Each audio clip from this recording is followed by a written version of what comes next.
U mikrofonu už je aktuálně připraven jeden ze strůjců toho vítězství, Matuš Gajdoš. Matuši, 2 góly, vítězství, vyhrané derby, jediné, co to možná kazí, je ten neproměněný nájezd, ale jinak perfektní večer. No to jo, no, vy si vždy spomenete iba na ten nájezd, no, ale tak nevadí, no. Nevyšlo to, no, musím asi dať priestor iným hráčom a ísť si trošku obnoviť myšlienky alebo čo, trošku oddychnúť, no. Ale a zápas tak to byl... nevadí, no, víťazstvo to je hlavné. A zápas to byl ale vydařený, tak to je to hlavní, ne? No, celkom, hej, ako chvíľkami to bolo trošku nahoru dolu, ale tak hlavne tie 3 body po tej bolke sme to potrebovali dosť po mentálnej stránke, takže spokojnosť, no.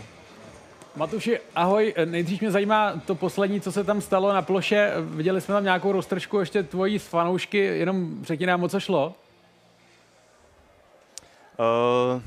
No, tam sa skončila hra proste pri našej striedačke a Jardovi Petrakovi zobral spartianský kapitán hokejku a tam bola nejaká roztržka, ale nič závažné, no, ako my sme si išli oslaviť výhru a nejak to skončilo, no.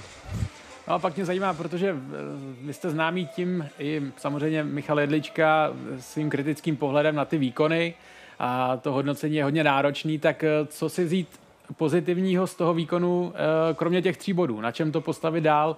Co vám dneska vyšlo? Naopak s čím nejste spokojený? Myslím si, že keď sme hrali pod kontrolou, keď sme mali balón pod kontrolou, hrali sme s ním dookola a boli sme trpezliví, nešli sme hneď do nejakej finálnej prihrávky, tak sme ich dokázali celkom slušne roztočiť, alebo teda tá hra bola kvalitná. Naopak sa vyvarovať tým chybám v strednom pásme a z ktorých oni mali množstvo breakov, mohlo to byť úplne inak ten zápas, mohli niečo premeniť, mohlo to byť vyrovnané, mohli oni vyhrávať, takže vyvarovať sa tým stratám v tom strednom pásme, aby sme nepustili ich do breakov, no.